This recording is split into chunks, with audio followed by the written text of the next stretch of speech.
I will be calling this meeting to order. And at this point, we are going to do the Pledge of Allegiance. If you would like to join us once our flag appears. Thank you, Sheila.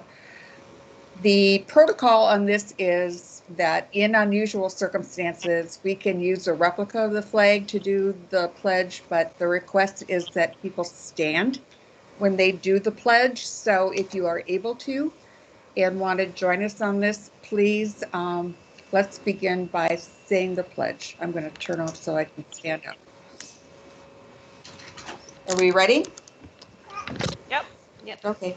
I pledge Allegiance to the flag of the United States of America and to the republic for which which it it stands, one nation, under under God, God, indivisible, with with liberty and justice for all. Thank you.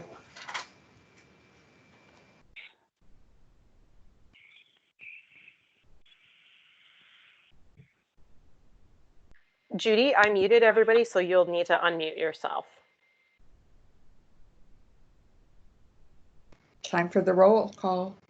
Sheila, if you would be so kind. Sure. Miss Bernard? Everybody's going to have to unmute. Unmute, yeah. I'm here.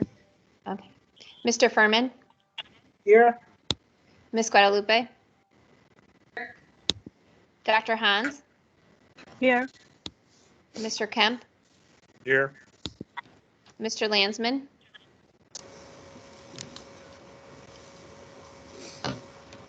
Mr. Lindemeyer? Here. Miss Namie Dyer? Here. Miss Newman? Here. Dr. Taub? Here. Mr. Torres? And Miss Summers? Here. Thank you. The next item is the approval of the agenda. Are there any changes to the agenda as presented? Hearing none? Judy? Yeah. It's Malkia. Yes. According to the agenda that I have, they show public comment is next. I have public comment after approving the agenda, but that makes more sense. Maybe I've got an older agenda. I think we can go ahead and approve the agenda because I think we've decided, Malkia, that public comment was part of the business, and Okay. that's why we have it following approving the agenda. Okay. Okay, Thank you. great. Good question.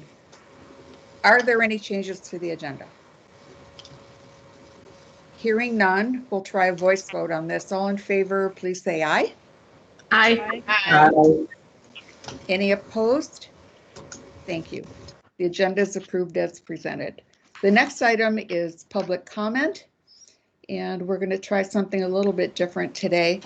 As you know, public comment is really important to this board. We want to hear what people are thinking, and we want to make sure that people understand that there won't be any responses to public comment during the course of the meeting, but you will be hearing back from customer services regarding your comments.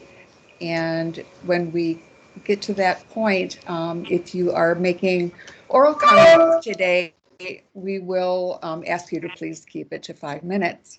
So at this point, I'm going to ask Christine if there are any written comments. Good afternoon, Judy. Hi. The only thing we had was a greeting from My Place Center for wellness employees. They just wanted to tell us hi. And I do want to let everyone know that we have 2 people monitoring public comment, one in the chat column, and then our online submission document is being monitored by Emily. Okay, great. Thank you. Next, I'm going to ask, Christine, has anyone signed up for public comment? No, the online form is what Emily is monitoring, and the only thing we had was just a greeting. Okay. And then at this point, we're going to try opening up public comment to the floor, so to speak. Is there anyone who would like to make public comment at this time?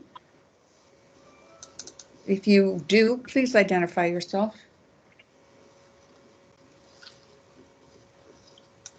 I want to give it a proper amount of time so nobody feels like they didn't have a chance. Okay, there is going to be another chance for public comment toward the close of the meeting. So if something comes to mind, please be ready, and we'll be glad to hear from you. Moving along, I would take a motion to approve the consent agenda and the acceptance of the minutes contained within the consent agenda. Is there a motion for that? So move. Who was that? Pat. Okay, Pat, thanks.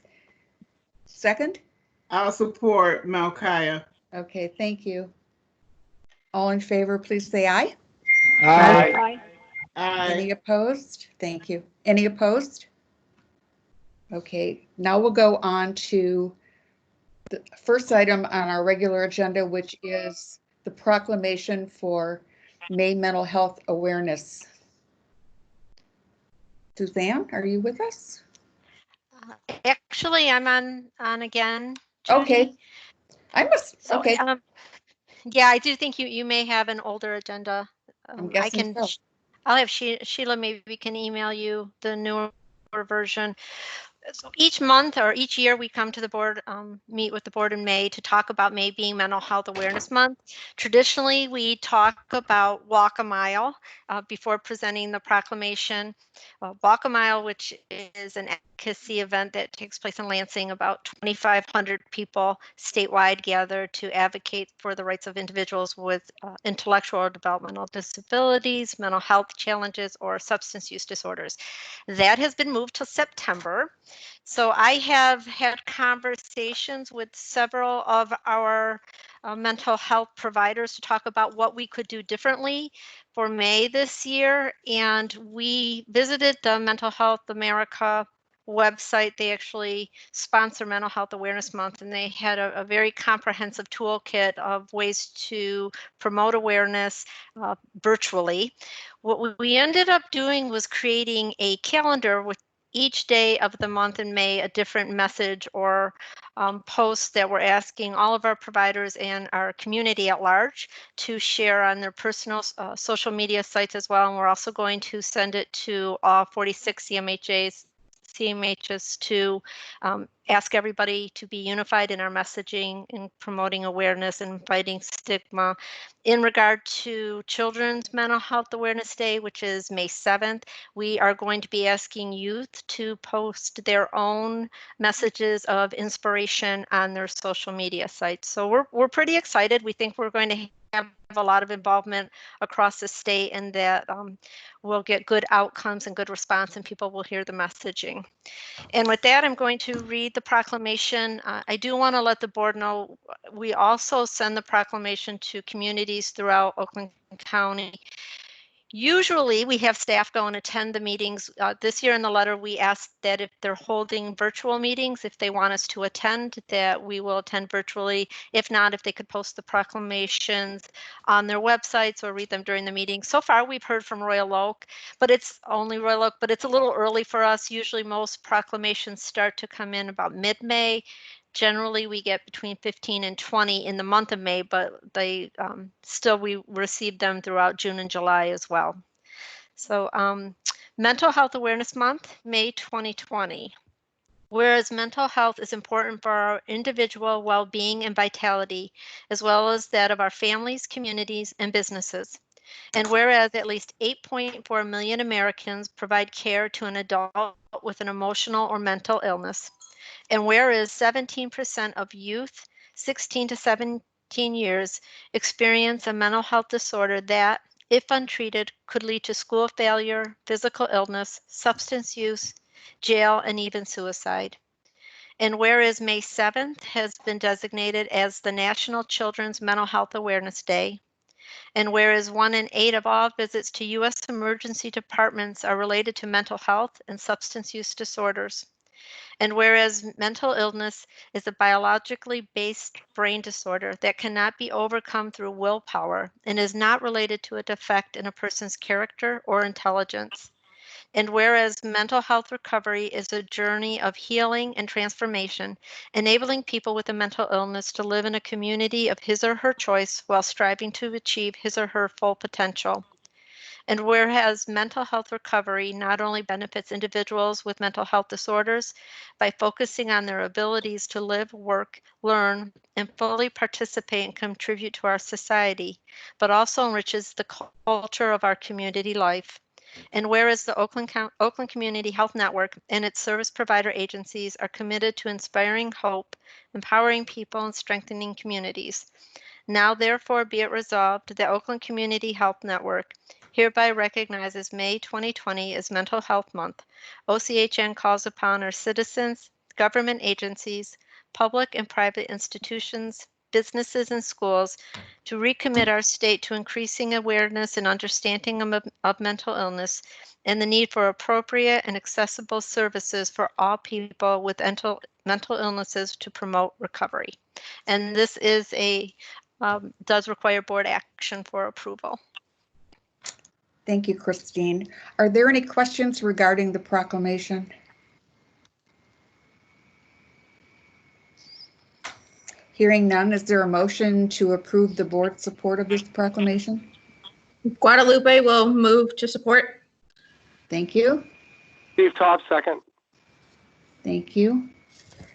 Sheila, would you call the roll, please? Yeah. Ms. Bernard?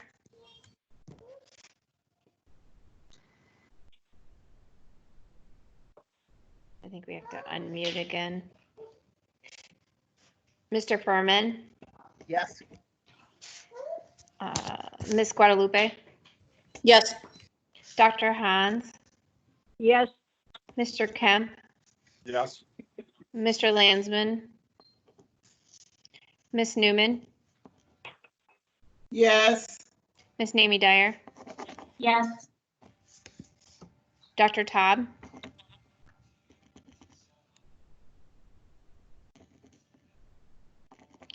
Mr. Torres? Ms. Bernard? Yes. Dr. Taub? Yes. Ms. Summers? Yes. Thank you. Yep. The next item on our agenda is the COVID-19 update. Anya, I'll turn that over to you. Okay, good afternoon, everybody. So we just wanted to give you an update. I know we gave one last week, but this is a daily focus for all of us still here, and I'm assuming for most of you. So specifically as it relates to funding, we've processed April payments for the most part to providers at historical levels. And if not, we've processed payments and are waiting on detail in order to process the remainder amount that has been utilized throughout the crisis. As far as our funding for the COVID-19 crisis, we do know that the state received a $5 million supplemental addition to the budget, and we're supposed to find out what portion of that we will be getting any day now. I know there's a couple of different formulas. They said today that they had revised it for the third time, so hopefully we'll know within the next few days on how much that will be. But beyond that, there's ongoing conversation that MDHHS is having with CMS on how to deal with the PIHPs in the COVID-19 crisis from a funding perspective. There's been mention on adjusting our shared risk contracts to make them essentially non-risk contracts, which is basically what we did for our provider network. So rather than try to estimate the amount of money to push out and things like that, they would make us non-risk bearing, meaning they would cover any overages. So we haven't heard official word one way or the other on if that's how they will handle it or when they will make that decision, but I do know they're having those conversations. So beyond that, from a service delivery perspective, Nicole will jump in and, oh, I'm sorry, Diana will talk about telehealth first. All right. Oops. So from a telehealth perspective, one of the things that we've really heard from providers, and today we were on a call with PHPs and CMHs across the state, and everyone is asking for telehealth to remain in some form after the pandemic is over. So that is something that we hope to see, because we've been incredibly limited previously, because in order for us to do telehealth, the person being served had to be at an approved site, so they could not be in their home. So that is something that we will continue to talk to the state about and advocate for. Our providers continue to provide their services as telehealth. There have also been conversations about some additional services, specifically those around occupational therapy, speech therapy, and some other ones that we haven't been given approval for at this time. One of the things that we had chatted about last week, and we really want to continue to make sure that we're empowering, is that our providers for specialized residential providers have the ability for folks who live in their home to be able to take advantage of telehealth if they don't have a phone, tablet, or computer. So last week we sent out a recommended Samsung tablet in case, and we have specialized residential providers who are starting to purchase those for people in their home. So we're really excited about that. And the last thing that I do want to mention is, at some point in time in the future, while we don't know when that is, we will start to be, returning to the RCC and to Troy. We still have someone in the RCC, but, eventually we'll return back to staff in both buildings. So we have started high-level conversations about what will that look like, how many people will be in the building, what conference rooms will be used, how will we handle meetings. So we will keep you apprised of that as we get to have more details. So with that, I can turn it over to Nicole for provider and staff support. Yep. Hi, everybody. Just some updates that have developed since last Monday. So in addition to our ongoing support of supplying PPE to our provider network, we learned today that MDHHS is also going to be sending us a shipment of PPE. They're distributing it out through all of the regional entities, so we were very excited to hear about that today. We are also working with the department to utilize space at the Suburban Showplace for individuals who have a confirmed diagnosis of COVID-19 and require any and all medical support up to and including oxygen. So essentially anything other than ventilation. A few of us are headed there tomorrow to have a tour of the facility and then talk about a process for how we can best facilitate people being able to access that place. We have facilitated the use of Pontiac General Hospital as a quarantine space for 11 people that we serve over the past week. We are working on plans with vocational providers for when they do return. So as Diana mentioned, we're not exactly sure when that will be or what that will look like, but we want to be as proactive as possible. So we have asked those providers to look at their need for PPE, physical distancing, and other measures and what that would look like to not only keep the people we support safe, but keep their staff safe, as well as continue to deliver a meaningful service. So we have a meeting with them scheduled for next week, and we have asked them to provide plans to us, along with any policy, finance, or other support that they might need from OCHN. So we'll work with them to ensure good transitions for that when the time comes. We also have a staffing RFP that is out right now, and we're looking for direct support professionals that are willing to provide staffing at the Suburban Showplace, Pontiac General, and then certainly at any of our residential or substance use disorder provider locations as needed. In terms of staff support, in addition to our weekly meetings, Anya, Diana, and I have begun video calling each staff person just to check in, see how things are going. Those calls have been going really well, and it's been really great just to connect with people on a one-to-one basis. We continue with our weekly challenges. Last week was a snapshot of our stress release activities, and this week is a dance challenge. So we're all very excited to see that video on Friday. As Diana mentioned, we are discussing reopening our building and what that might look like. And along those lines, we're also looking at more sustainable forms of protection, specifically along the lines of fabric masks. So our procurement team is putting together an RFQ right now, looking at the possibility of fabric masks. We just think that might be more cost effective long term, as well as more environmentally sustainable. So I'm looking into that. That is all the update I have for this week on provider and staff support. So I'm going to shift it back over to Anya to wrap us up. Okay, thank you. So just ongoing challenges is, yep. I put a question in the chat. This is Malkaya from Okay. Nicole about the people at Pioneer General. Uh-huh. Yep. Okay, Nicole, do you want to go ahead and answer that one? Yeah, that's fine. Sorry, Melkai. I was trying to look at the camera and then I didn't see the chat. Okay.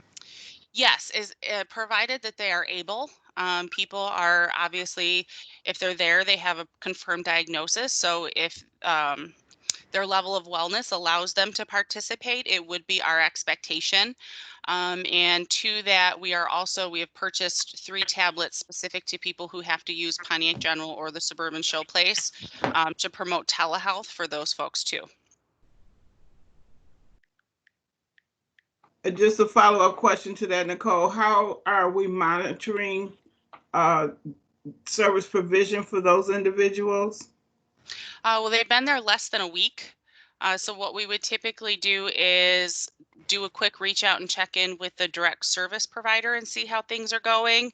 And then we would look on the back end for any claims or anything to see what's come in for the folks that have to utilize that space. Thank you. Yep. Are there Okay. other questions before Anya goes to wrap up? I have a quick question. It's Sarah Guadalupe. Okay. In regards to the PPE, so I saw the email from Bob Sheehan today. Is that the same email that you guys got that was just kind of that PPE is going to be shared out, or is there more information in terms of like when, how much is going to be provided to us? I don't know in terms of the when. They did ask us for how many staff we had in the network, and then they were working on some type of formula. So I believe Anya shared the formula we were using that the health division gave to us for when someone's confirmed positive, how much and how long to use the PPE. But I don't think we have any confirmed numbers or when, but they did ask us all for names and specific addresses today. So I have a feeling it's being shipped out sooner rather than later. So that is correct. We did provide them with the formula that we have been using, which they said was very helpful. We got that directly from the Oakland County Health Division, and we gave them our contact information and the contact for where we would like the PPE delivered. So hopefully it'll be soon, sooner rather than later. Okay, thanks. I'm just curious if they have enough to share throughout the state, but I guess we'll see once it gets here. So thank you. Yeah, they gave us a list. There was some things that were not readily available. I did write some of it down. It was things like face shields, masks, those types of things. I think thermometers were a little hard to come by, and I want to say it was gowns were the other thing that were hard to come by, but it sounded like they had a material amount of the other items. So, Thank you. yep. Other questions? This is Bijaya Hans. I have a question about the tablets. You mentioned that tablets are being offered, or the residential providers will be reimbursed for those. Do we have an idea how many tablets are needed in our network? Hi, this is Diana, and unfortunately, we don't know how many tablets are needed. because we also don't know what homes have in place. However, I can tell you that I've received emails from, I think, 5 providers this week alone. Okay. Thank you. So And- oh, go ahead, Diana. And I was going to say, the other thing that we did was we did give them guidance too, as well as how many that they can purchase for the home. So they can also get, it's not a tablet for every person, it's a tablet for every 3 people. So if there's 6 people in the home, we will reimburse them for 2 tablets. Yeah, that sounds reasonable. I would not expect tablets for each person. That would be probably prohibitive. Thank you. You're welcome. Other questions before Anya does her wrap up? Okay, I think we can go forward. Okay. Just as far as ongoing challenges, you know, we continue to push forward, and make decisions as necessary. I think that if anything, you know, waiting on specific things from CMS and those types of things have just made it a little more challenging. But as you all know, just based on the information we're providing you, if we have to make the decision to support people, that's the decision we go ahead and make. So, you know, we are confident that the department will come back and support us in those decisions.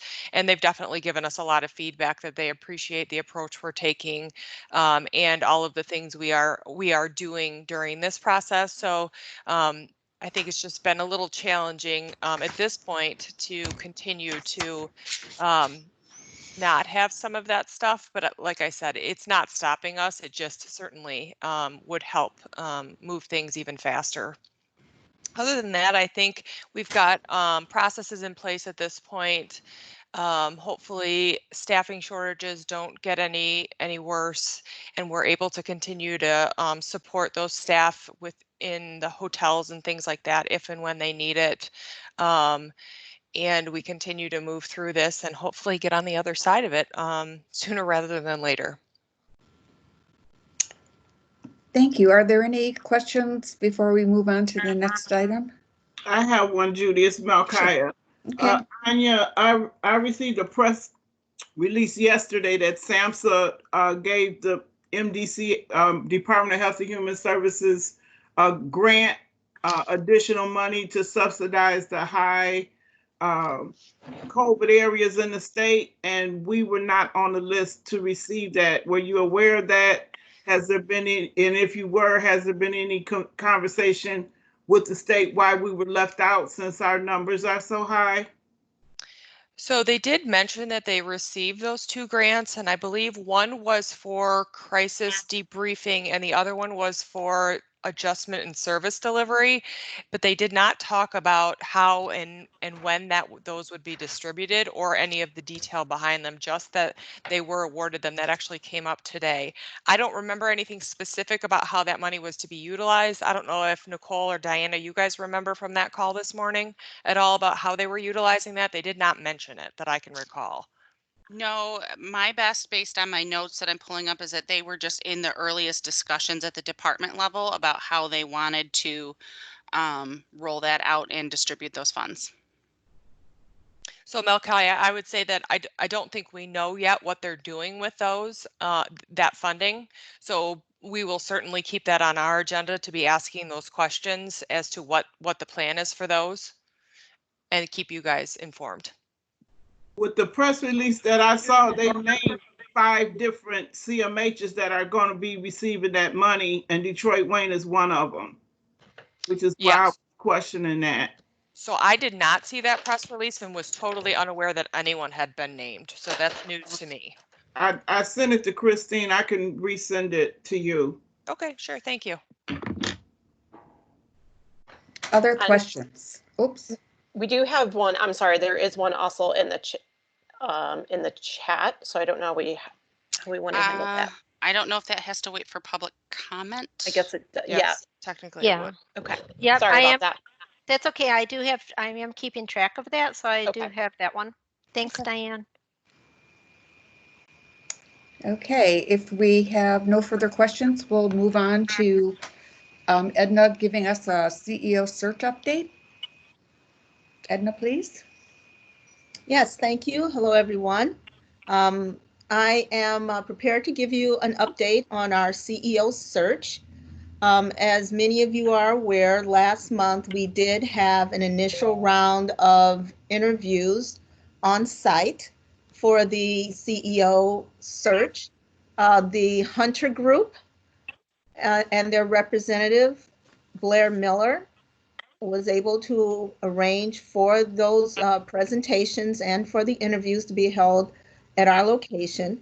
And based on that, we were able to get the list down to 3 semifinalist candidates, Bradley Casemore, Dana Lazenby, and Dr. Nicole Lawson. We did have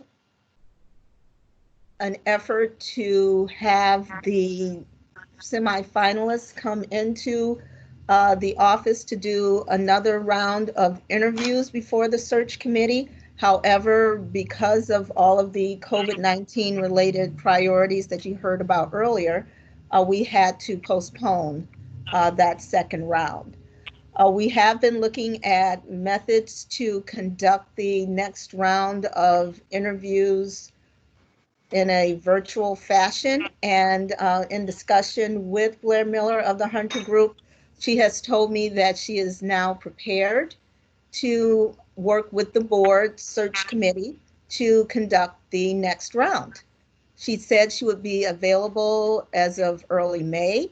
She has already contacted all of the semifinalist candidates, and she is reaching out to the search committee members right now to determine availability for dates to have the next round of interviews.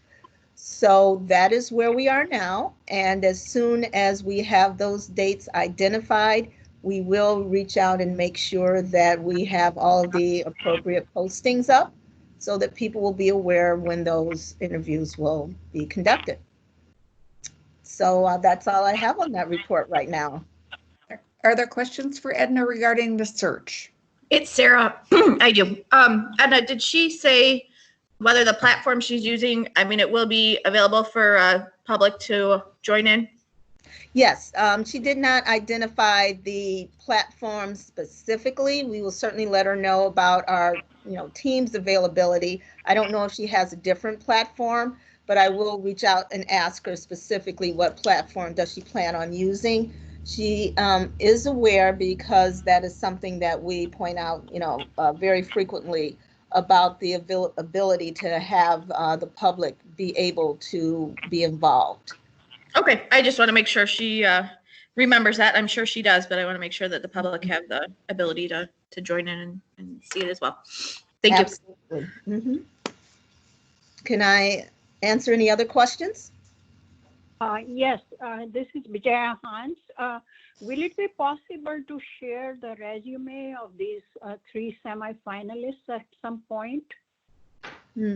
I think that's a decision that the search committee will have to make because of the plan that, as I understand it, is to have the search committee recommend finalists to the full board. So I think I would have to have the search committee make a determination in that regard. It's Sarah again. And my understanding was that we would bring 2 finalists to the board so that the full board would be able to review the resume and meet the candidates at that time once we narrow it down to the 2, is I believe where we left it. Thank you.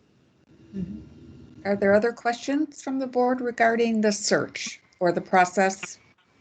Just one. Edna, do you know if Blair has started reaching out to the committee members yet about availability? She said she would get started on that at some point today. I did reach out to her again, and she sent me back a message saying that she was in meetings, but she did say she would proceed with that right away. Okay, thank you. You're welcome. Other questions? So we are waiting for the dates to be determined for the next phase. And the purpose of the next phase is to take 3 candidates and come up with 2 finalists to forward to the board for consideration, right? That is my understanding of the process. That is where we are right now. Got it. Okay, thank you. Any other questions?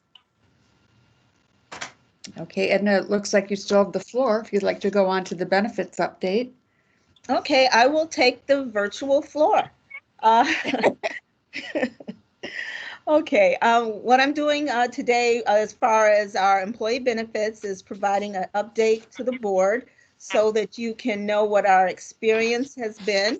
It's a little early in the plan year, but when I did do the presentation back in November, we said that we would be providing the board with regular updates because it was our expectation that this would be a savings to us financially with the new plan design that we have. So if you would proceed to the next slide, please.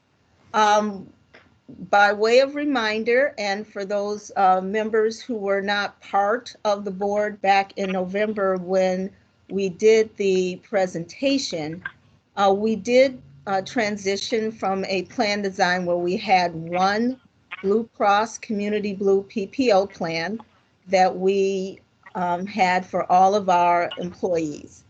And in an effort to provide more choice and cost savings, we have amended our plan to offer 2 choices. There is a Blue Cross, a Blue Care Network HMO.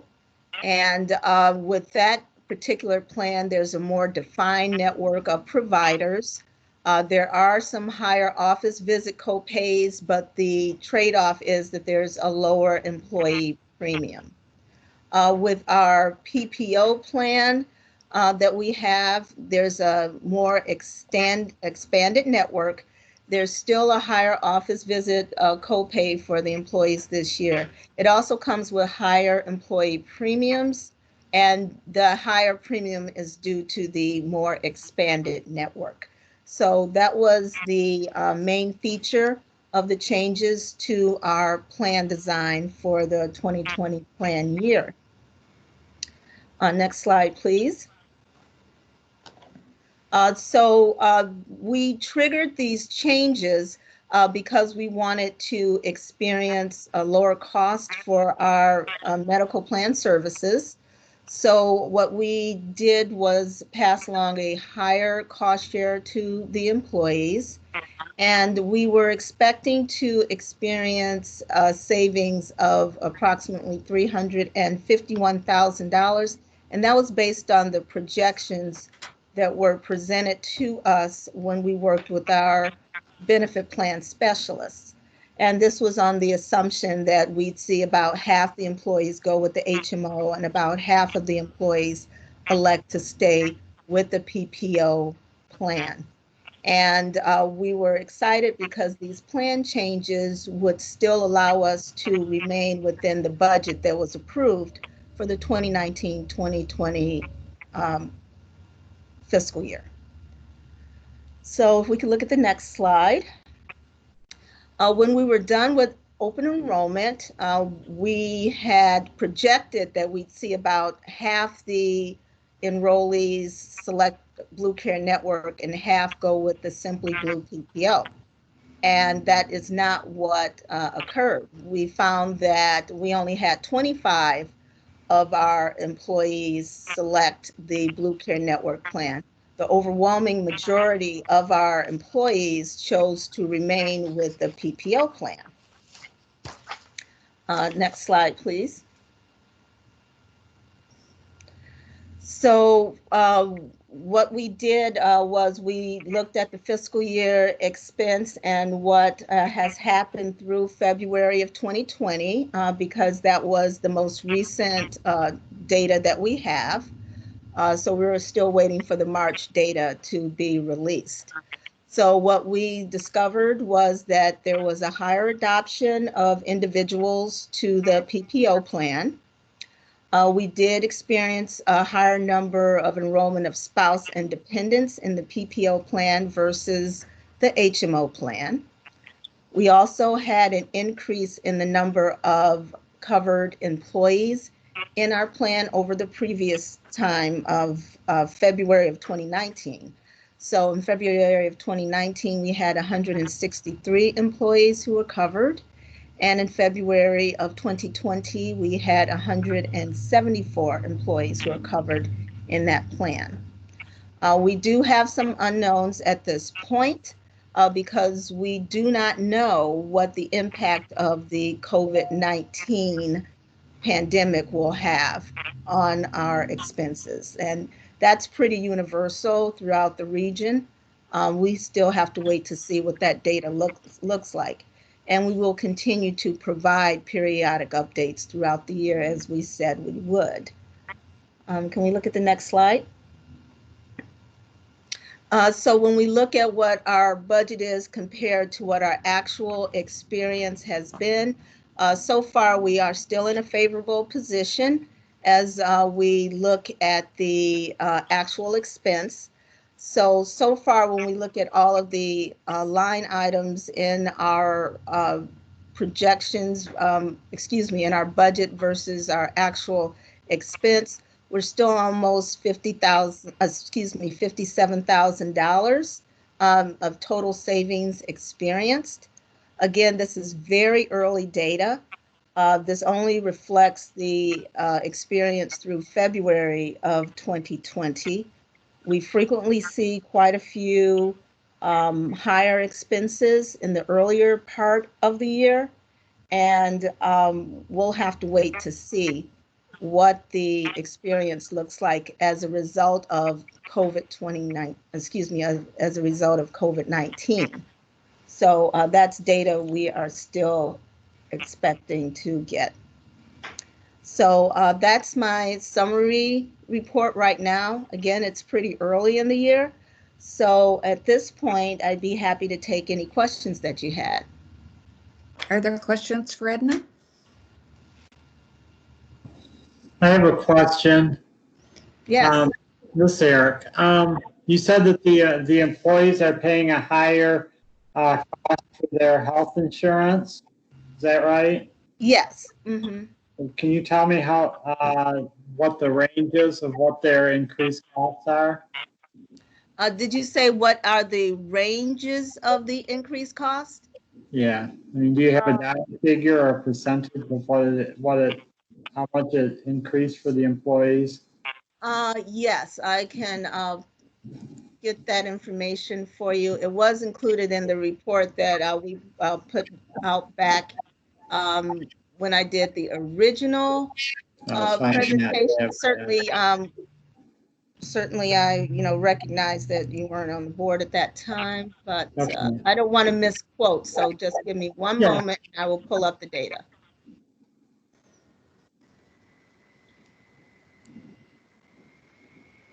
It could be sent to me. Okay, yes, I can do that. I can follow up with you and give you that information. Yeah, that'd be great. It might be interesting for all board members to have that. So if it could just be sent to the full board, that would work great. Okay, sure. Okay. Thank you. Mm-hmm. Are there other questions for Edna regarding the benefits update? Any additional information you might want her to send? Data?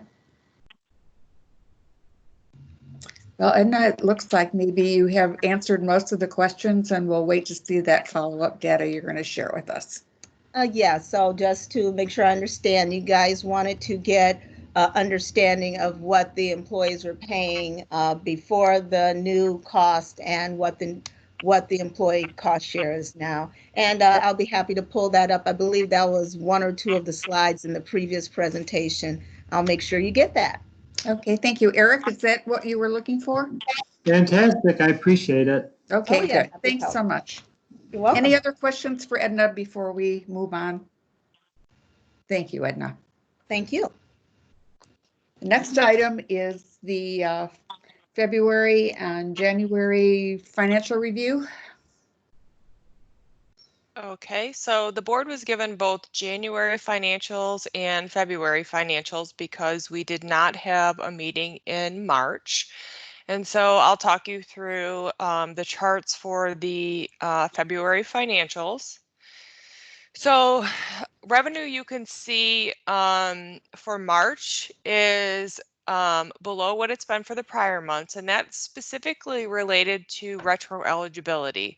So we've talked about a couple of times before that the way the department has now changed our revenue in the capitation payments is that we can go get back pay essentially up to 6 months after someone becomes Medicaid eligible. So if they were to do their paperwork a few months prior to being deemed eligible, we would then get the retro payments for that, which is new this fiscal year. We had gone for a period of time where that's not how it worked. It was only about a month afterwards. But years ago, this is how it was always done, which actually works better for us in the long run because we get more monthly payments in the end because there's not an estimation of what that would be done by the actuaries. So you can see going all the way back to October that we're now over last year's revenue. And you can see that's consistent now all the way through January. And we will continue to see retro payments on an ongoing 6-month lag. And then in addition to that, when we get to the April payment, you will see a larger spike in the April payment because that's where they went ahead and adjusted the rates that we had talked about that were necessary to change due to there being some issues with the actuarially certified rates that had been put out at the beginning of the fiscal year. So we have gotten very early information on the April payment, and it's about $2.5 million more than the March payment. So that's good news, and we'll continue to see the higher rates for the remainder of the fiscal year. The other thing I do want to point out is that there's a couple of things going on with eligibility that will definitely impact our revenue in that starting in March, if someone met their spend down in March, they will not have to meet their spend down again, at least through, I believe it's 30 days after the crisis is considered over. And that's due to just during your crisis situation, those things they put those on hold and people will just stay Medicaid eligible. So for us, what that means is for those people who some months do make Medicaid eligibility after a spend down and some months don't, if they meet it at any point in time during this period, they will then keep it consistently going forward until at least 30 days after the crisis ends.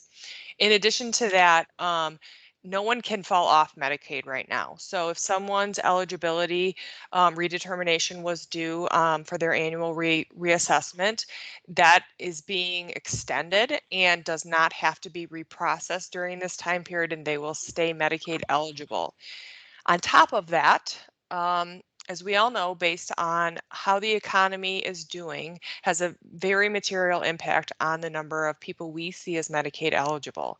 So based on the turn the economy has made, thank you for switching slides, we will definitely see an uptick in eligibility, especially in the population that is the purple shade, which is the temporary assistance for needy families.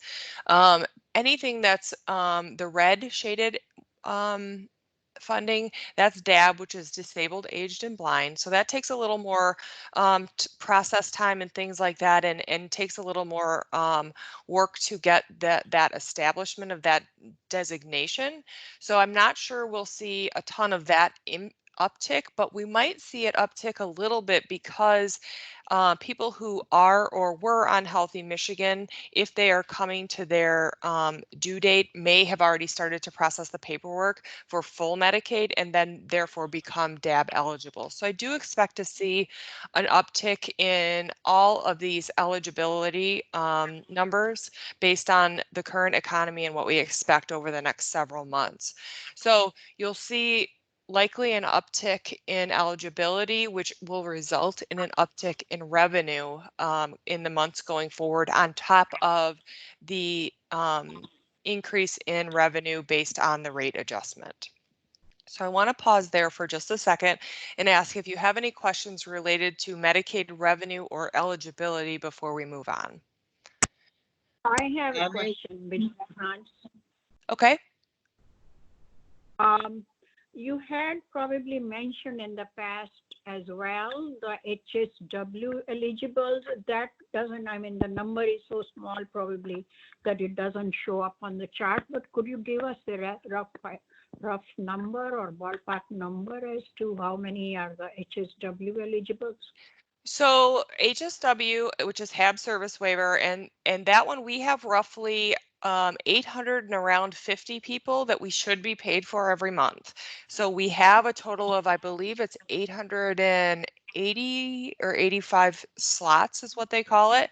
And right now we have about 850 people that we should be paid for. That's been one of the areas that's an ongoing struggle from a revenue perspective, because they're having so much trouble with CHAMPS and how to make sure those payments are expedited. And so they're working through that, but there's a total of about 850 people that we should be paid for on a monthly basis that are on the HAB waiver.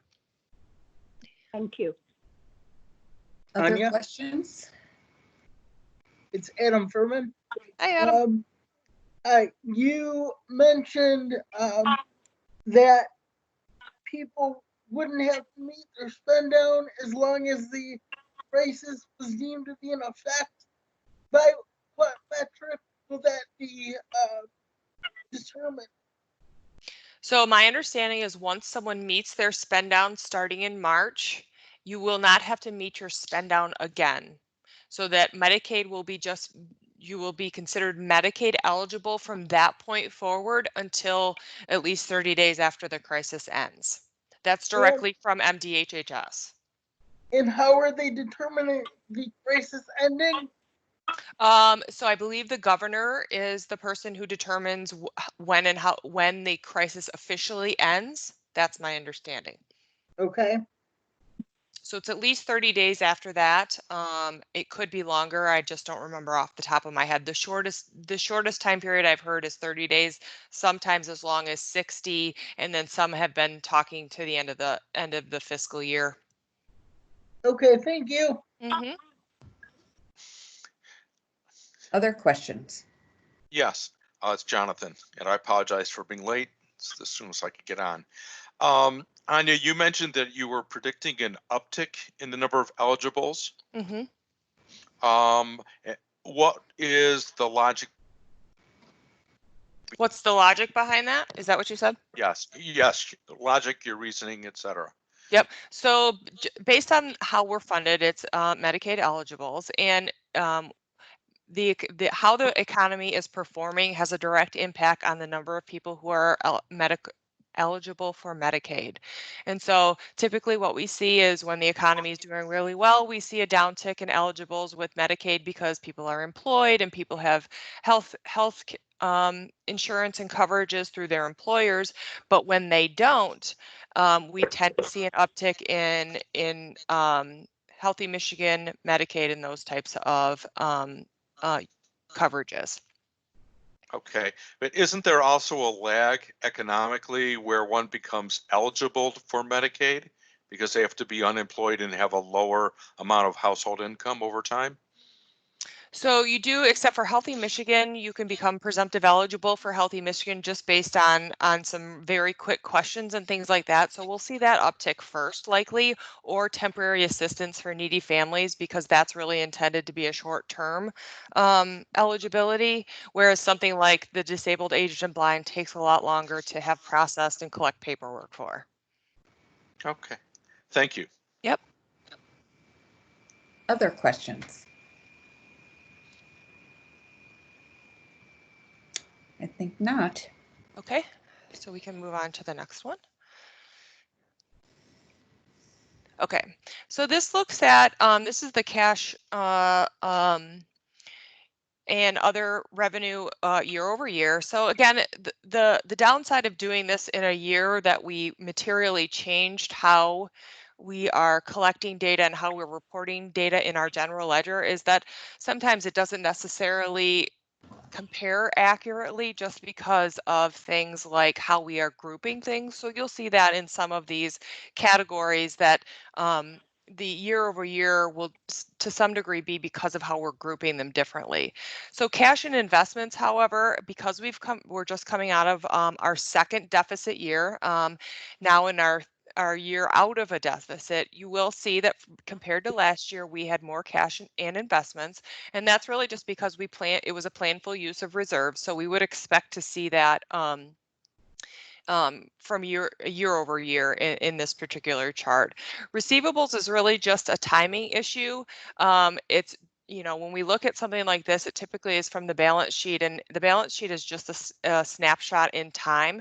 And so it's just when accounts payable was processed versus when things were not, and how much cash we have and things like that. And so if you look year over year, it could totally fluctuate just based on where we are in the month and where we are in processing payments. Other assets typically remains fairly consistent. And then capital assets are things like our building and those types of longer term things that, as you can see, remains relatively consistent with the exception of depreciation, which you will see continue to go down because as we use the asset, the value of it will continue to be depreciated and go down. So that we'll expect to see go down on an ongoing basis until it's officially fully depreciated, and then you wouldn't see it on there. You can go ahead and move to the next slide. So liabilities, again, vendor payables, again, is just a timing thing. So just depending on where we're at, whether we just processed checks or we didn't, it can fluctuate just based on the month. Due to state is typically the state facilities. So that's around 1,600 to 1.6 million to 2 million a month in state facilities that we pay. So again, that just really depends on how current we are with the bills. Sometimes it takes the department a couple of months to send us bills, but what you're looking at there is probably about 1 month in each of the fiscal years that is outstanding for state facilities.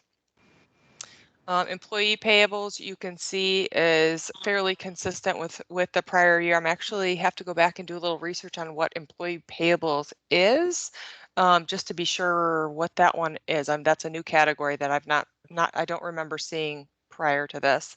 Long-term debt, what that is the Resource and Crisis Center. That's really the only long-term debt we have, and that's just the bond on that building. And again, same thing with the other building. It will continue to go down as we make payments on the bond and continue to depreciate that asset. Can continue. So net position. So if you were to compare this year to last year, yes, our net position has gone down, but again, because we had planned deficit spending, you would expect to see that. So this was the use of our reserves. So you can see we had 82 million in reserves in last fiscal year, and right now we're sitting on about 72 million. So we did plan to do that. It was intentional, and we felt like it was important to support the network and not cut rates like many of our counterparts did in the last couple of years. And as you can see in this fiscal year, we would have been, had we cut rates the last 2 fiscal years, we would have seen, again, a large swing. So part of the reason we are allowed to hold reserves is to kind of keep that consistent so we can balance that so that we aren't really impacting people's lives when we get fluctuations in our revenue and our expense. So as I've mentioned before, it was a very intentional use of reserves, and we would expect that to go down over the last couple years. The plan is for this fiscal year to be break even, if not better, for fiscal year 20 and then 21. So you can see total liabilities has gone down a bit. Again, that's primarily a timing issue from accounts payable and those types of things. So our overall net position, once you take assets minus liabilities, is about 38 million compared to the 46 million it was last fiscal year. Is there any questions on any of this before I move on?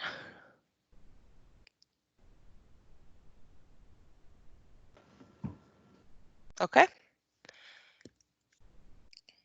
Okay, so revenue, this is specific by fund source. So if you look at Medicaid revenue, what you can see is we are actually up over the prior year. So that's to be expected with the increase in rates and kind of the increase in how they're funding us. We should continue to see that over the remainder of the fiscal year.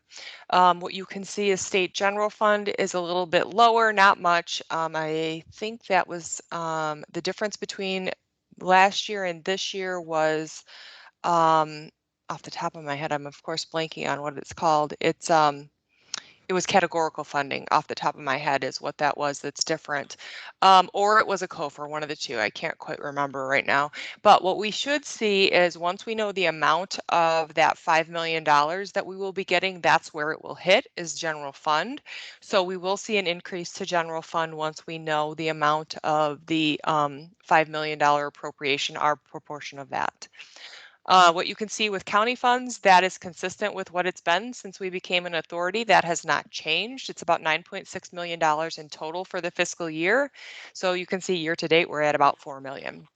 So all other revenue you can see is at about $2 million. That's depending on the year. It could be a number of different things between grants and those types of different things that do fluctuate quite a bit. We do have several grants that we do not have this year or are at lower amounts, which would account for the majority of that fluctuation between this year and last. Go ahead and continue. Okay, so expenses. So you can see administration, and we did get this question, administration has gone down about 15 million, or not down 15 million, about 3 million from the prior year. As I mentioned before, we're grouping things a little differently now. So that's part of why you're seeing that variance. Our administration hasn't changed that materially. It has changed a little in total between us and the delegated administration, which you wouldn't necessarily see on this chart because as we centralize services, typically we see a lower administration rate and we have experienced that, but you wouldn't necessarily see it on this chart. But this is really due primarily to a difference in how things are being categorized on financial statements. So that'll, after we get through the first year of doing financials like this, you'll be able to see it a little more consistently. So what you can see is the provider network expenses have gone up a bit. That's to be expected to some degree with, again, the change in how we are categorizing things.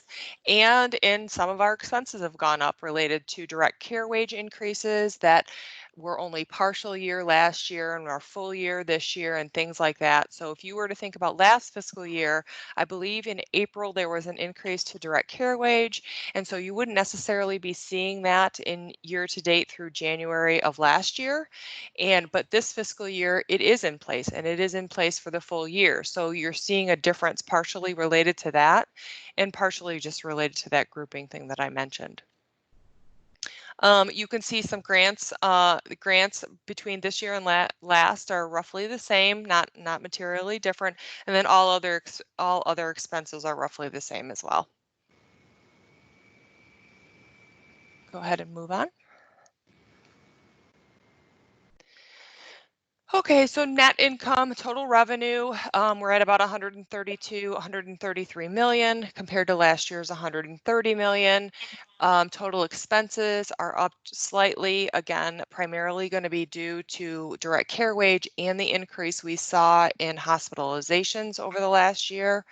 So net income, total loss of about 7.8. But what I want to point out here, and there's something we're going to do going forward a little differently, is partially is this is not representing the payments we're still missing for HAB waiver. So we're missing anywhere from about 50 to about 90 payments for HAB waiver on a monthly basis.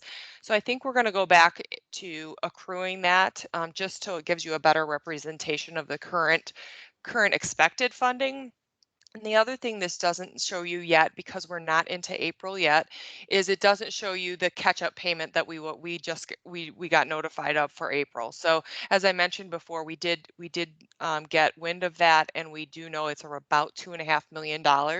So some of that stuff, once we get through April, you'll be able to see from a year-to-date perspective, we're in better shape than what this would appear. But you know, with the issues we've had with the department and funding this fiscal year, we didn't want to make estimates that were not going to pan out, but now that we know where things are headed and what things are looking like, we can go ahead and accrue those things so you guys have a better picture of what we're actually looking like for the fiscal year. Go ahead and move on. So what this chart gives you is we've had you ask a couple of times about providers and where we spend money with providers. So as you can see, this chart shows you the top 15 providers and contracts that we have by amount. So it gives you the October 1 through February amounts we've paid to each of these providers. Just for informational purposes. And then I believe the next chart talks about the services that each of those providers provide. So with that said, anybody have any questions I can answer for you? Anya, this is Pat. I know we were exchanging a lot of great information you did for me earlier. I just want to first of all say thank you for sending those answers back, but also on the net income with the additional money we're getting from the higher rates from the state, is that going to get us by the end of the year even? So our budget was projected with a $3 million surplus in total at the beginning of the fiscal year. We should be around that, if not slightly less, just depending on how expenses pan out because of COVID and how we've had to do some adjustments. A lot of that's kind of up in the air, but we should be very close to that, if not just break even, somewhere right around there. Okay, that's great. Thank you. Other questions?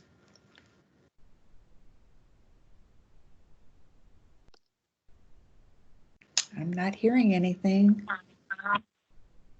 Okay, thank you guys. Okay, thank you. That was a lot of information.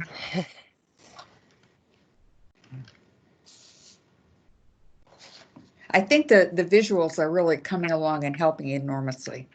I really think that's a big plus for me anyway, in terms of understanding the relationship of expenses and assets and the like so much more clearly. So I appreciate the work that went into that. Good. I'm glad you guys are finding it helpful. Well, I am. I actually had a question. This is Hadass. Sorry about that. I couldn't get myself unmuted. Go ahead. Can you hear me? Sure. Okay, great. So I wanted to thank you so much for putting this together. We talked a lot about the listing of the providers, and you have 15 of them. Would it be okay to have like a column of 16 where you add in all the other providers? You know, not as in like one, so we have a total. So just the remainder. I can certainly ask about that. I don't see why not. Okay, thank you. Just an all other kind of column is what you're thinking? Yeah. Okay. Others? Okay.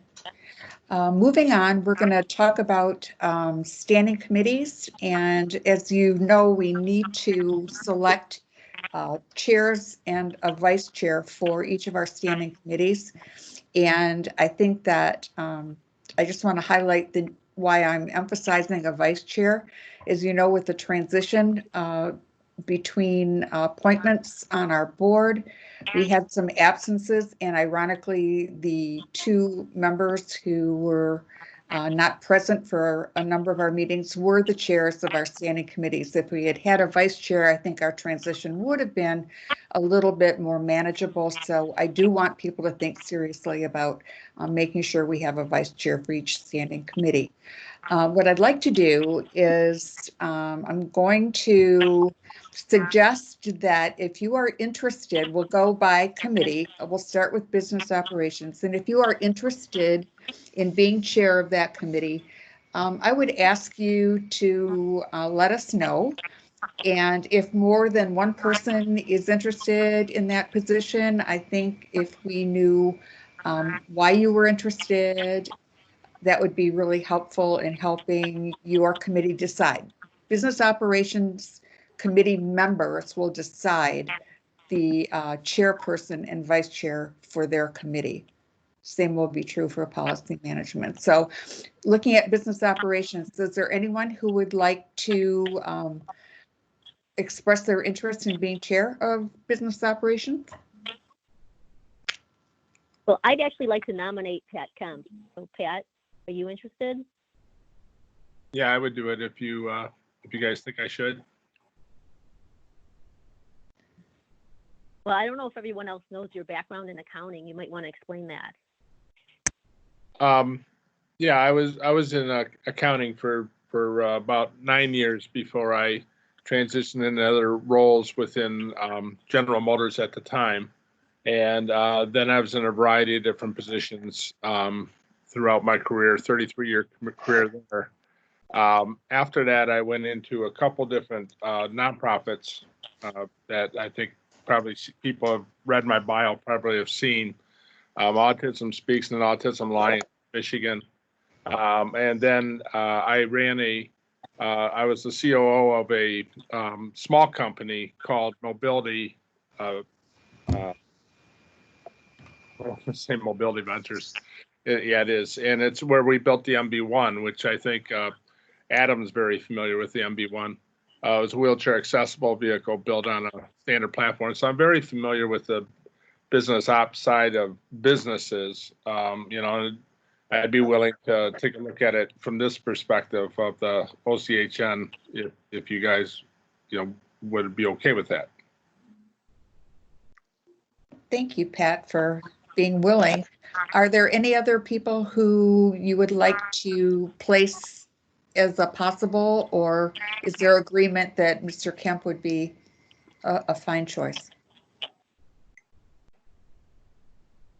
Members of the... This is Jonathan. I Yes. think that Pat would be an excellent choice for our chair. This is Eric. I support Pat to be chair of the Business Ops Committee. How about... I support as well. And obviously, Ms. Bernard, since you nominated him, I think you are in agreement. This is John Paul as well. I support Pat as well. And okay, go ahead. Can you hear me? Yeah, I can hear you, but we only are the committee members determine. Oh, you're not chiming in the whole board. Right. Okay. But that's good. I'm sure the support is much appreciated, but we're going to leave it to the committees to decide their own leadership. Okay, is there anyone who would like to step forward as vice chair for business operations? Don't all talk at once.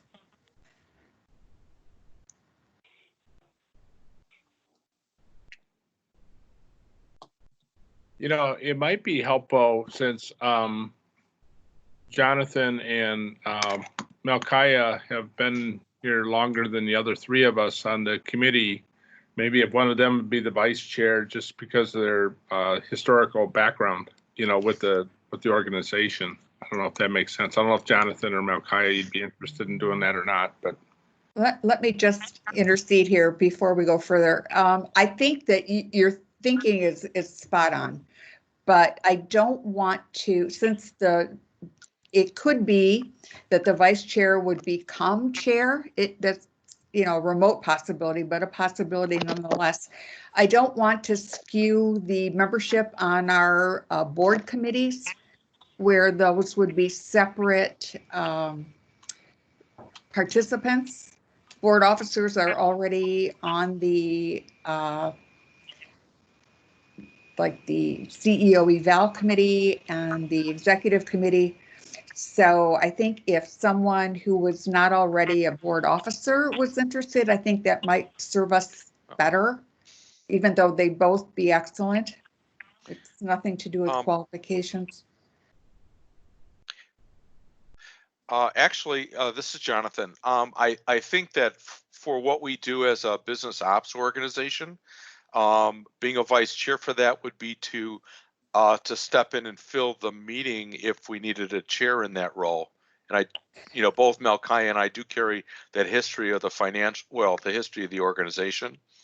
So yes, I but would there be are willing additional. Oh, I'm sorry. Go ahead. I wasn't sure what additional kinds of things the business ops might address, but I don't see that there might be an operational conflict between that and the secretary role that I have, or the co-chairperson's role. What I see as a possible, not necessarily a conflict, but the chair of each standing committee also has a role as a member on the CEO Evaluation Committee and the Executive Committee. And we designed the membership on those committees to maximize the experience of the board, and having one person fill two spots if the changes unexpectedly occurred, I think might skew those other two committees. That's my thinking. Okay. That's just my thinking. Well, you seem to have a very strong perspective on that, or opinion. So that leaves Ms. Bernard and Mr. Dinmeyer to consider being vice chair of this committee. And I would suggest board member Bernard because she's got more experience than I do. Tadas, is that something you'd be interested in doing as vice chair? Sure. Okay, thank you. Thank you. I just want to keep the integrity of all our committees in place in terms of the diversity of background. And that's my concern, my overriding concern. It's not anything about the qualifications or the merits of any individual committee member.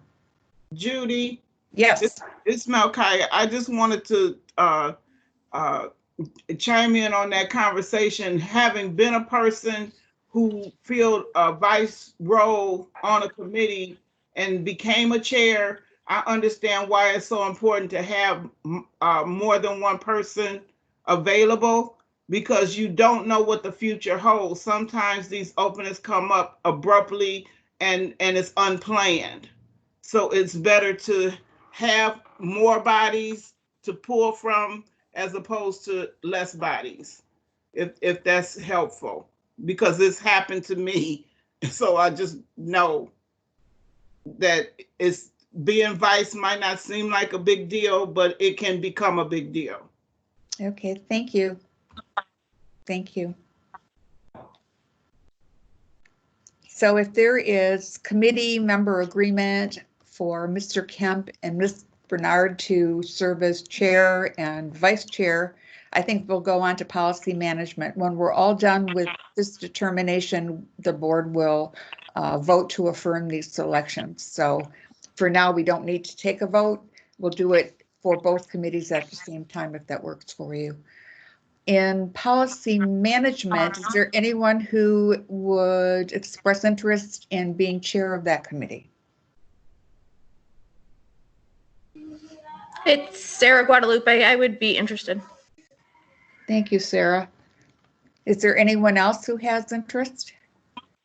I would support, this is John Paul, I would support Sarah in her seeking the chair of policy. Thank you. Is there any other? Sure. Judy, Yeah. I have a question. Sure. With her being on, as a number of us are on the CEO selection committee, does that mean that we ought to have more diversity across the different chair and roles, especially because she is the chair of the CEO search? That's probably is a matter that we can talk about, but in my mind, no, because I think that we don't have a search committee indoctrinated in our bylaws. It's not a standing position.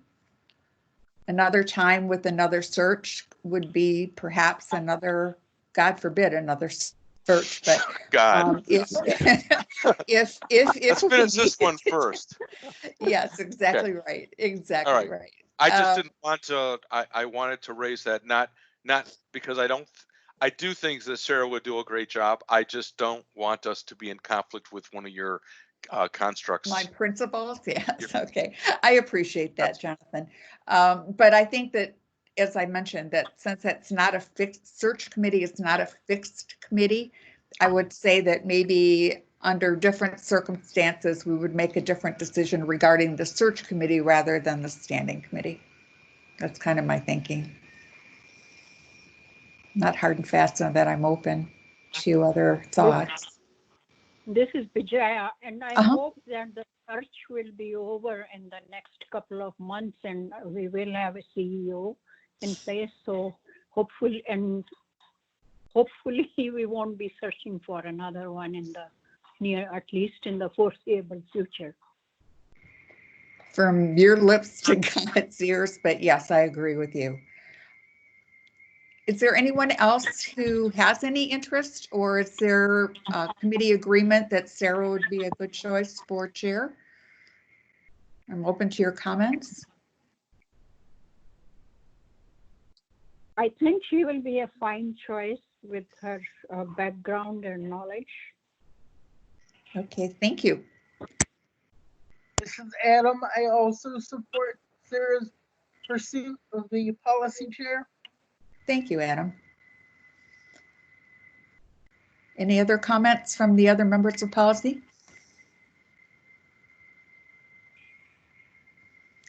Well, Sarah, you continue to agree that you have interest?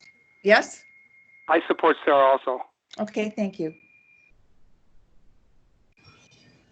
That Thank leaves you. us. This is so, it's not the easiest way to conduct a dialogue here.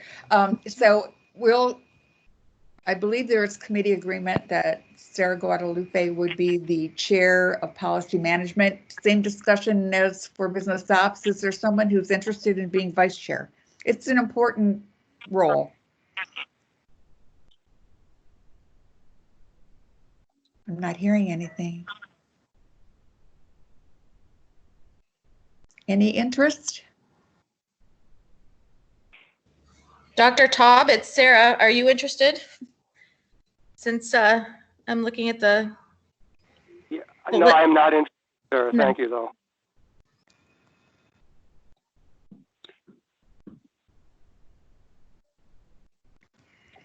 I really would do. ask if Adam would be interested. Adam, is that something you might be interested in doing, serving as I vice would. chair? You would? Yes. That'd be a fine choice. Is there agreement on the committee that Adam would make an excellent vice chair? This is Sarah. I think Adam would make an excellent vice chair. Okay. Any other comments before we move on to affirming these choices? I would agree with Adam. I think he'd be a great choice, vice chair. Thank you. Thank you. This is Thank Steve you. Taub. I Yes. support Adam also. Well, this is moving in a very positive direction. So if I have all my notes properly in order, for Chair of Business Operations, Mr. Kemp, Vice Chair, Ms. Bernard, for Policy Management Chair, Ms. Guadalupe, and Mr. Furman as Vice Chair. If there is a motion to approve or affirm these choices, I would entertain it at this point. I'll make that motion to affirm the committee chairs and vice chairs of both. Thank you, Maya. And I would make a second. Jonathan? Yes. Thank you. Sheila, I'm going to have you call the roll, please. Okay, let's go. Mr. Torres, Yes. Dr. Taub, Yes. Ms. Newman, Yes. Mr. Landsman, Yes. Mr. Lindemeyer, Yes. Ms. Namie Dyer, Yes. Mr. Kemp, Yes. Dr. Hans, Yes. Ms. Guadalupe, Yes. Mr. Furman, Yes. Ms. Bernard, Yes. Ms. Summers. Yes. Thank you to Sarah, Adam, Pat, and Hadass for stepping forward. I think that our committees are in very good hands. So I appreciate your willingness to take on these roles. Okay, moving on. The next item on our agenda is other business. I have a couple things. One being that Eric Lindemeyer has graciously agreed to be our representative on the Oversight Policy Committee, and he will be following in the very big footsteps of Bob Klotz, who was a very active participant on that committee. And I know Mr. Lindemeyer will do an excellent job in participating and bringing a report back to our board following I believe the meetings are quarterly, but following the meetings of the Oversight Policy Committee. The other thing is we will be definitely having a study session on April 30th, Thursday at 5 o'clock. And the subject of that study session will be the second phase of our onboarding. Are there any questions about any of this other business? Comments, anything? Could you clarify the onboarding, what that is? You know, I'm going to leave that to Anya. That's, I think, the fancy word for board orientation. Thank you.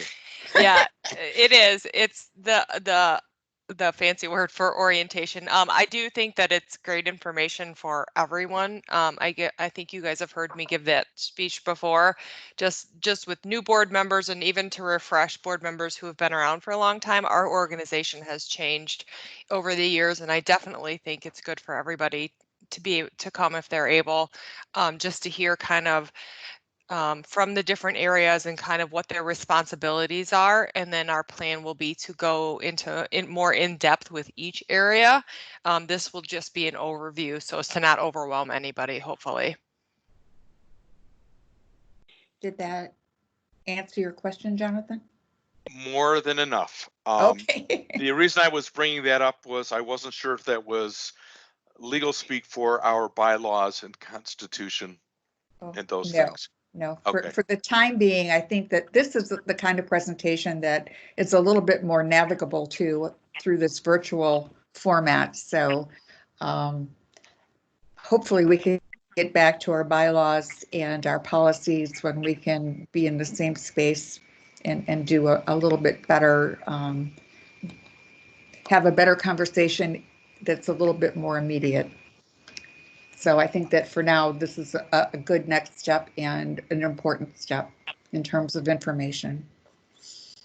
Okay. And Judy, that meeting is scheduled for 5 to 8 on the 30th? Correct. We're going to maintain our schedule going forward from today. Our times and dates. All good? Sure. Any other questions or comments regarding other business? Does anyone else have other business? Judy, I've been meaning to ask, I know the association is changing the date of the conference again. I don't know if they have any new firm dates yet. Is that going to be a conflict with the revision that we made to accommodate the last time? Wouldn't you know, after all the drama that went into finding the best second date, that it would change. I had kind of wondered about whether we wanted to restore our calendar based on that too. I don't know anything more about dates. Does anyone else have any insight? I'm looking right now. I believe it is in late July. Bear with me 1 second and I can tell you. I think they put it in August, wasn't it? That's what they mentioned at the meeting the other day. July 20th, but maybe that's improving outcomes. Anya, that is correct. Okay, so it's not the board association conference?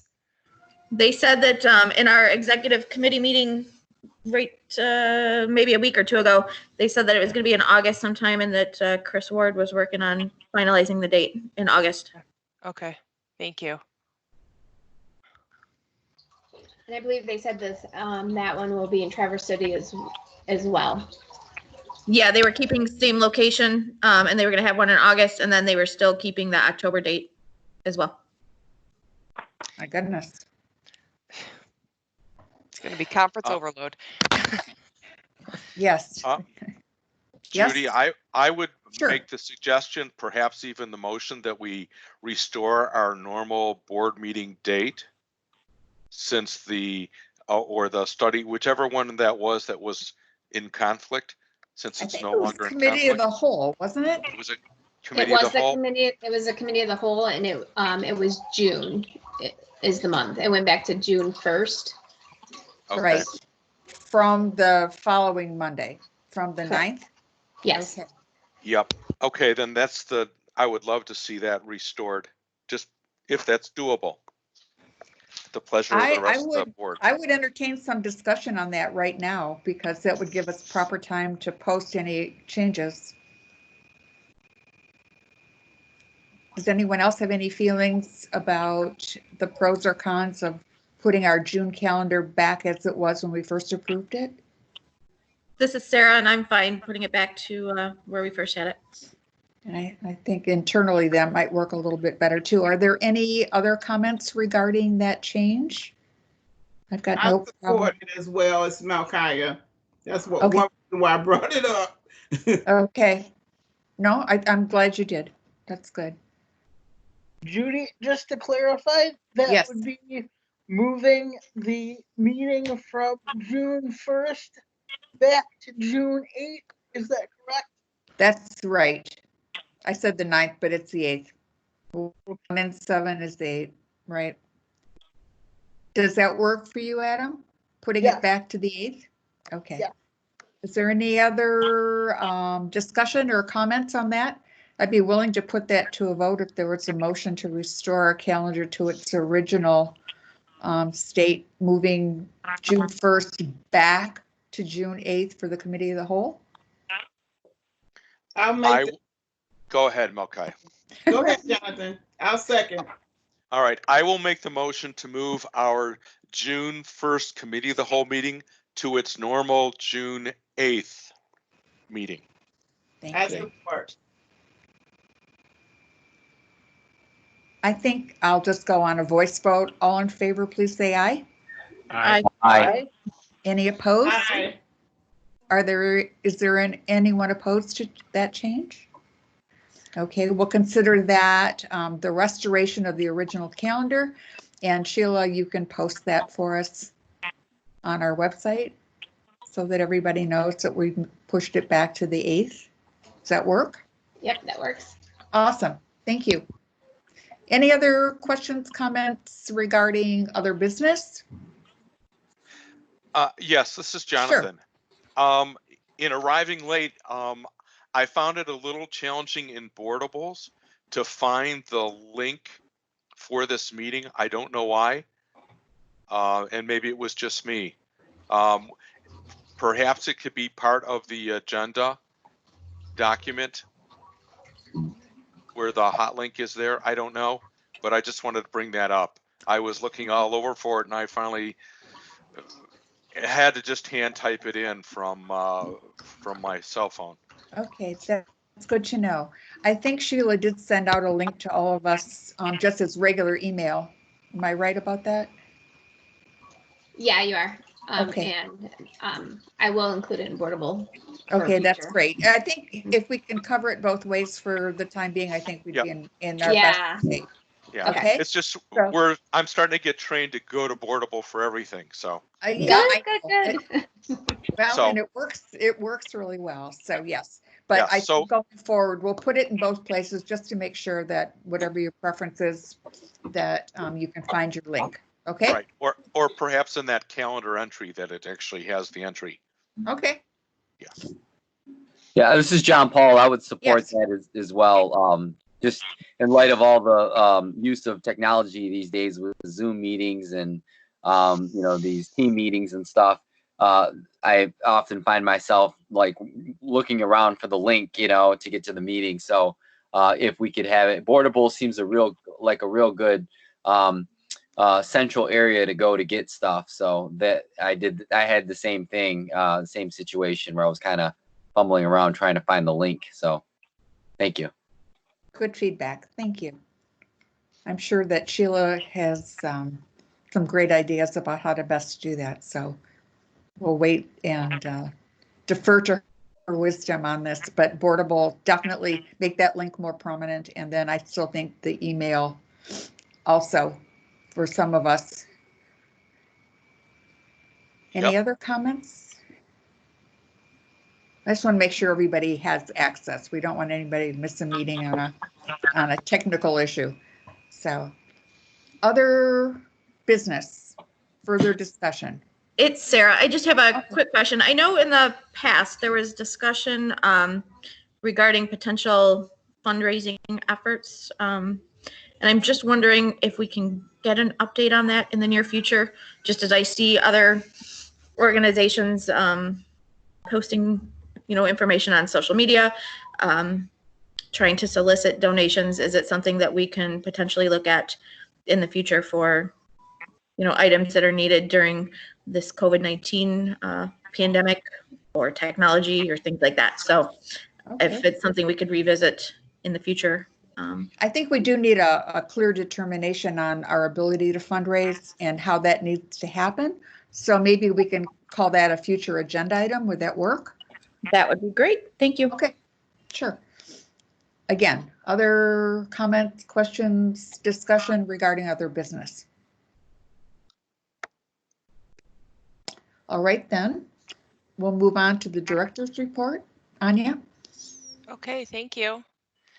So I don't know about everybody else, but the last time I looked at the calendar, it was March 13th, and now all of a sudden it's April 20th. So we've been kind of head in the sand focusing on COVID-19 nonstop for the last month, and definitely have been kind of skipping ahead. Now it's starting finally to get a little warmer, I hope, maybe soon. And it just reminds me of we had a provider appreciation a couple of years ago where our speaker spoke specifically of how he looked at our network and the people that work in our network as first responders and how they're just as important as police and firefighters and doctors and things like that. And they're definitely on the front lines with those first responders and definitely need to be recognized for all of their efforts during this time. We've been, struggling over the last couple of years trying to share with the department and advocates and everyone the value of our system and why it is our system is valuable, and making sure that people really recognize the value of a public system. And I do think that if nothing else we walk away from this, a pandemic can help you understand why it's important for us to be here and us to be able to pull the network together and really help them make sure that people are served. And that's really what we've seen. We have seen the best in everyone, and we've seen kindness out of every person we've interacted with and every provider we've interacted with, and just how they all came together to help each other and help the network and really just try to implement changes in an unprecedented time frame, and making sure that people had what they needed and people were volunteering to help with different things. And eventually we'll go back to our normal worlds and all of that, but I think it's really important that we just make sure that we are really valuing this network and how we have come together, and all of the providers and staff and everybody in their part of just pulling together and becoming, the people that need to just get stuff done and doing that and being on different calls with the department or other PIHPs and things like that. It just makes us ever more proud to be part of this network, because we do what's right for people no matter what. And that is never a question. People don't ever question if we should or shouldn't do the right thing for people. And it just makes all of us here really proud to be part of this network, and just want to take a moment to celebrate every one of you, all of our providers and their staff, just for everything they've given to this organization and the people it serves. That's it. Thank you. Thank you. I heard it said today, kindness is as contagious as the virus, and I guess we should thank heaven for that, huh? Are there any questions for Anya or comments regarding her director's report?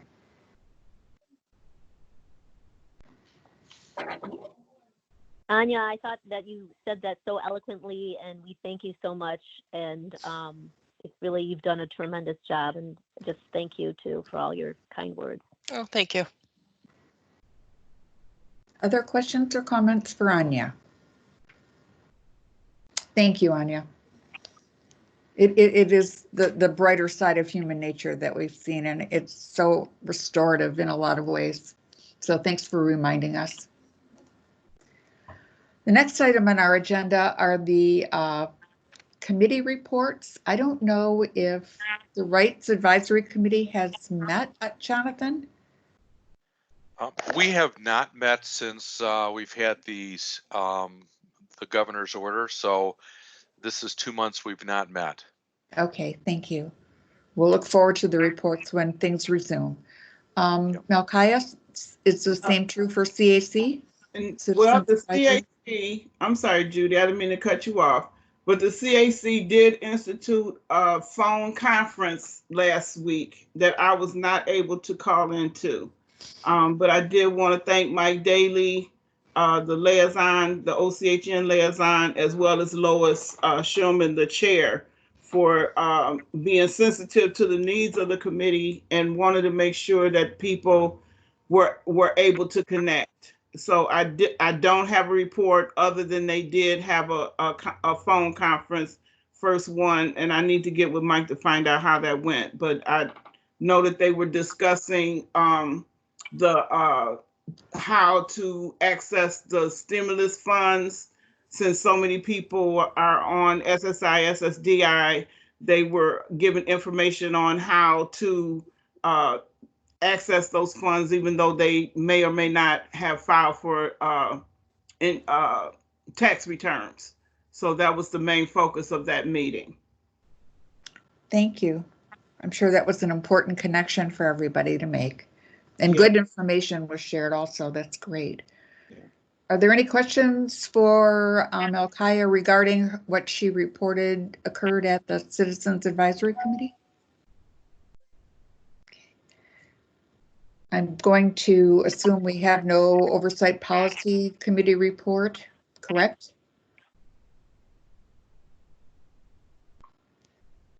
All right, this has been our second opportunity for public comment. And Christine, did anything come in that you want to share with us at this point? We actually had 2 submissions, one via the online form, which was from John Tironi, and he wants to know if OCHN is tracking COVID-19 infections of residents of people with developmental disabilities or direct care staff, and is OCHN encouraging Zoom meetings? And I believe he means Zoom meetings in the residential homes and residential service sites. And Mike Daly or Customer Services will respond to that question. The other question was from Dr. Reed, and she wanted to know if we had information or if we were going to provide information about COVID-19 testing in Oakland County, especially for people who have been exposed but are not currently symptomatic. And again, Customer Services will respond to her inquiry as well. Okay, thank you. Those are very important questions. Do you have anybody who signed on to speak? No, I do not. Okay.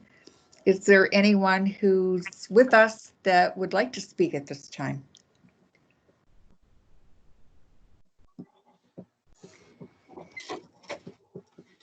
I never know how long to wait for something like this. I'm going to think that maybe no one is coming forward to speak at this time. I hope I'm right. I don't want to cut anybody off or not give them an opportunity. Judy, this is Christine, and just to let you know, with the online form, we do have an option that says, would you like us to read your question or would you like to ask the question yourself? So we are able to see that. Okay, great. I'm glad that we can do it in more than one way. I'm going to move on then to board member comments. And Sheila, if you would just go through our roll and ask people for their comments, start someplace in the middle, and we'll go around through the list, if you would.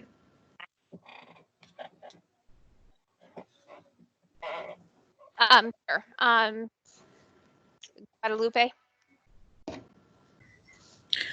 I just want to continue to thank all of you for your hard work. I know it's not easy times, and thank you for being there for each other and for those individuals that we serve.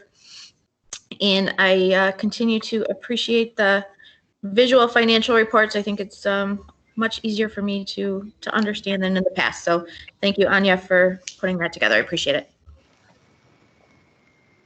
Mr. Torres.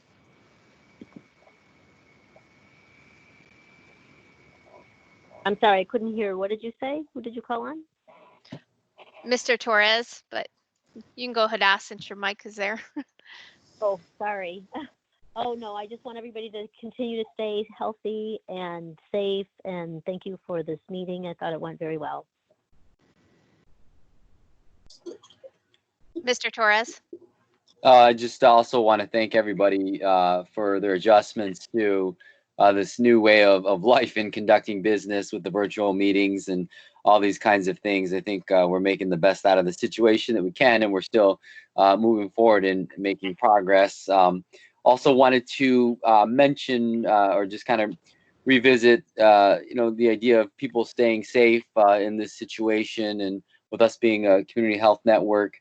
One of the things we take notice of, and I mentioned at our committee the whole meeting, is the discrepancies of how this COVID-19 is affecting communities of color, and particularly, and we've seen in New York that African American and Latino populations have been disproportionately affected. And I think it speaks to some of the socioeconomics that are affected by this, and especially with right here in our own backyard in Wayne County being a hot spot right now with what's happening.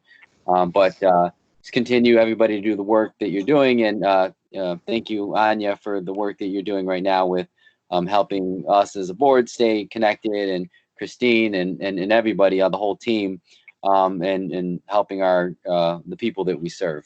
Thank you. Mr. Furman. I want to echo what other people have said with regard to the staff. Thank you so much for everyone who continues to work so hard on behalf on a day-in, day-out basis, remotely, and just the individual man hours that it takes to put together a virtual board meeting. Thank you for that. I also want to say I'm humbled that I was nominated for vice chair of the policy committee, and I will fulfill that role to the best of my ability. And everyone, please be safe. Thanks. Dr. Hans.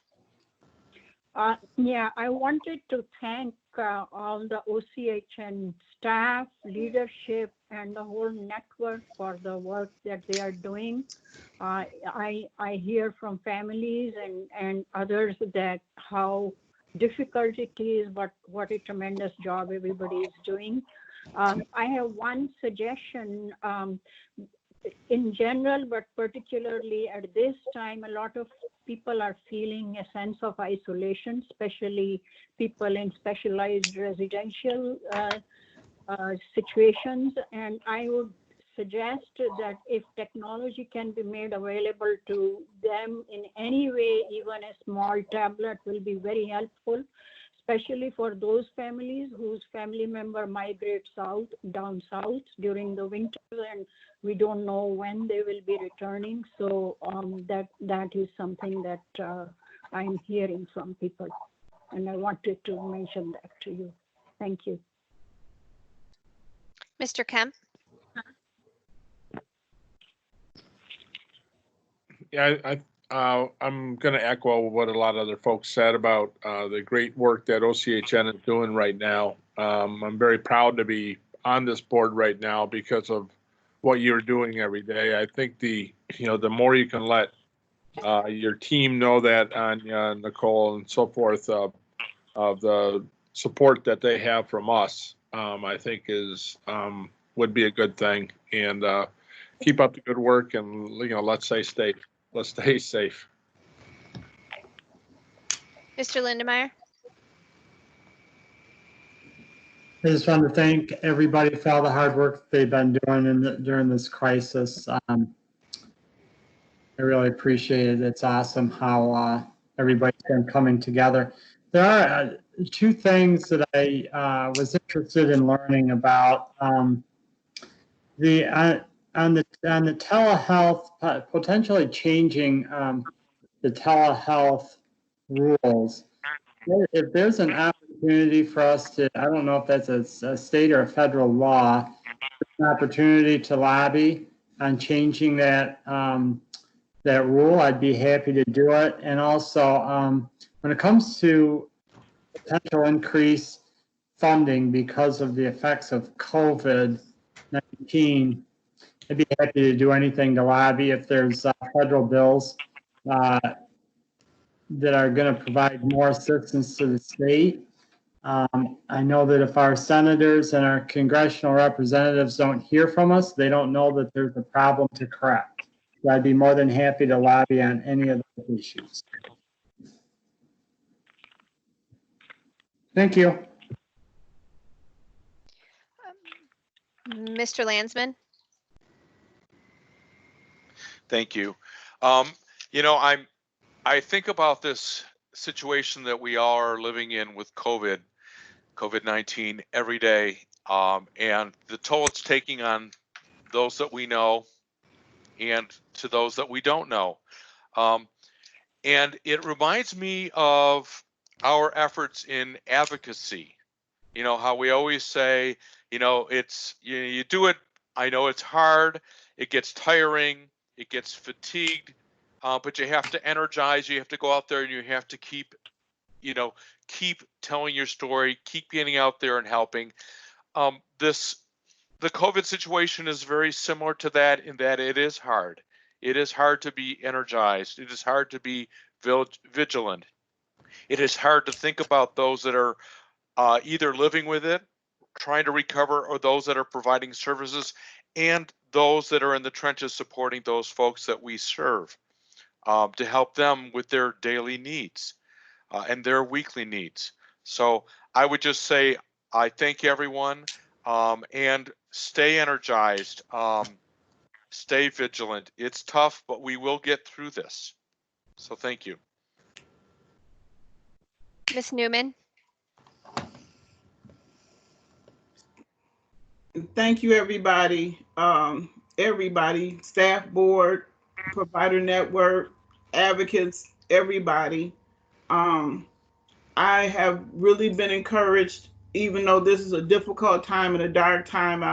I don't remember in my lifetime ever seeing the people come together like people are coming together right now. And I know everybody's not all on the same page about how we should come out of this, and what needs to be done to get us through this. But the humanity is rising up, and the compassion is rising up, and the care is rising up, and sacrifice is rising up, and I just celebrate that, and it gives me hope that when we come out of this, that we will be in a better place than we were going into it. But I also believe that this is an opportunity for us as a network and a board and an organization to take some hard looks at what we do. We have a lot to celebrate, and I celebrate that. I celebrate the staff. I celebrate the work that we do. But with that being said, with there being such wide disparities, we have to look at what we can do as an organization to try to mitigate that. And do what we can do to help to turn those situations around. I thank God for how much progress as a board I feel we're making. We're coming together and we're gelling together in a great way, and I appreciate that so much. It's been a difficult ride sometimes, but I'm encouraged. I'm encouraged so much just by the attitudes and the fortitude and the just the niceness of people here, and in the community. So I'm so proud to be a part of this board. I'm proud to be a part of this system. I'm a product of this system. And I know how vital the work we do is to people like myself that come through our doors and need the help. So thank you so much, and have a good night and stay safe, and tell people you love them, because we don't know when we'll be able to say it again. Have a good night. Miss Nami Dyer.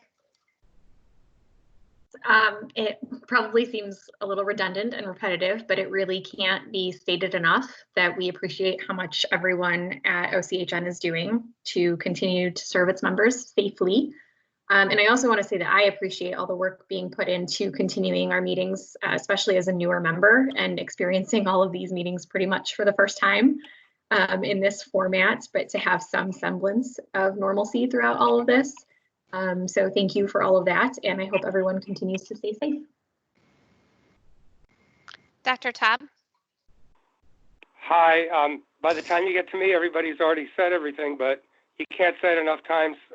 Our staff is awesome. They were even before this pandemic, but with this added on top of their daily burdens, they're really doing a fantastic job. And Anya, I like the graphic presentation of the finances. I can actually understand it. So everybody stay safe. Miss Summers. Well, I think that all the nice words have been used up, but again, I agree that you can't say wonderful things to wonderful people too often. So I'm going to say it again, and that it's just an honor to be part of an effort that keeps the people that we value and serve at the forefront of all we do. There has been just above and beyond my personal expectations of how people have responded to something that was unthinkable. And it's a proud moment for me to be on this board and to be a part of an organization that puts others first, but appreciates each other at the same time. So with that, I'd say stay safe and stay well. Thank you. Are there any other comments before we adjourn? I wish we had our clock on the wall. We're smack on time here. So with that, I think our meeting is adjourned, and we'll see all of each other on the at the study session April 30th.